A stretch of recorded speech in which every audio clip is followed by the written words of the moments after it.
Bismillahirrahmanirrahim. Assalamualaikum warahmatullahi ta'ala wabarakatuh. Alhamdulillah.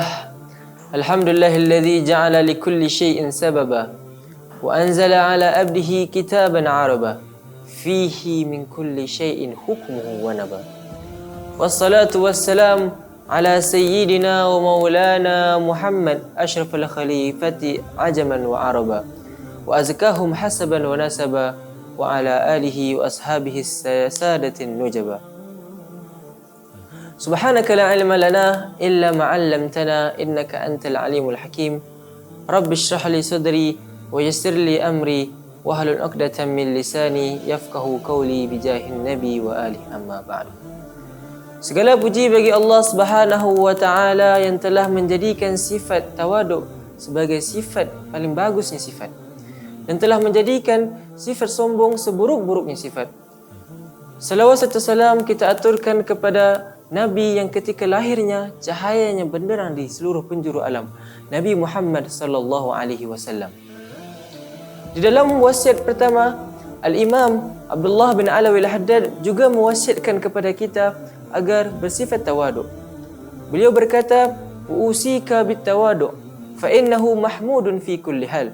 Dan aku mewasiatkan kepadamu untuk bersifat tawaduk, kerana sifat tawaduk itu adalah sifat yang terpuji di setiap keadaan, kecuali ghair halin wahid, kecuali di satu keadaan, wa huwa an yatawada al-insan li abna'i dunya raja'an yusibahum min dunyahum, iaitu ketika seorang itu bertawaduk kepada manusia yang lain berharap untuk mendapatkan hati mereka ataupun mendapat dunia mereka. Sebagian ulama mengatakan man tawadu'a ma'an nas tawadu'an nas ma'ahu. Barang siapa yang bertawaduk bersama manusia, maka manusia pun akan bertawaduk kepadanya. Kita lihat saja cerita Imam Hasan bin Ali ketika beliau melewati satu kaum yang mana kaum tersebut adalah kaum orang yang miskin, dan beliau menaiki kuda. Kemudian pimpinan kaum tersebut datang kepada Imam Hasan bin Ali dan mengajak beliau untuk duduk bersama orang-orang miskin.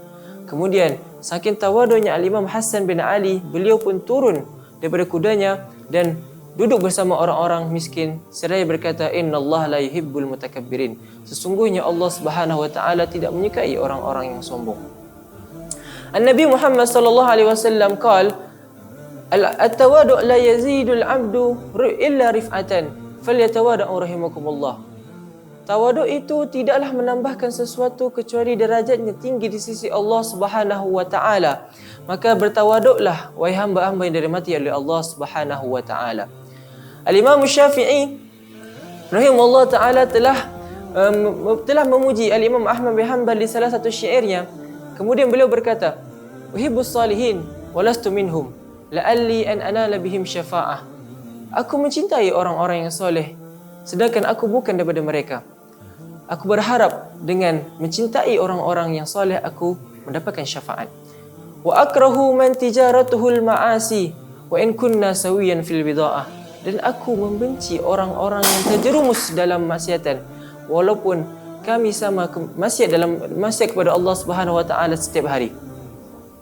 Kemudian Al-Imam Ahmad bin Hanbal membalas syairnya Imam Syafi'i dengan berkata, "Tuhibbus salihin wa anta minhum."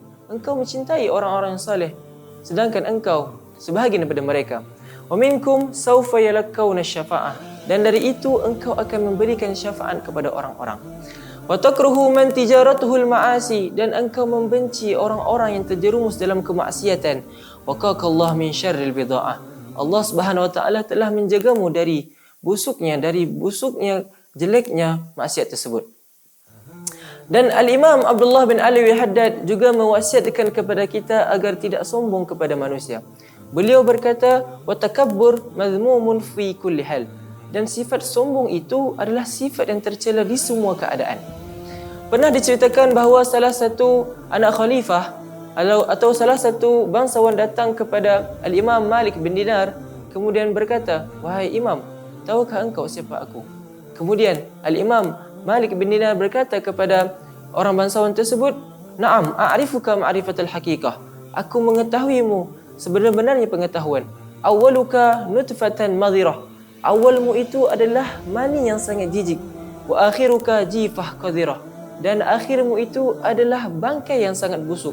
Wa anta ma'a dzalika tahmilul 'adhara, dan di dalam hidupmu juga engkau membawa kotoran-kotoran.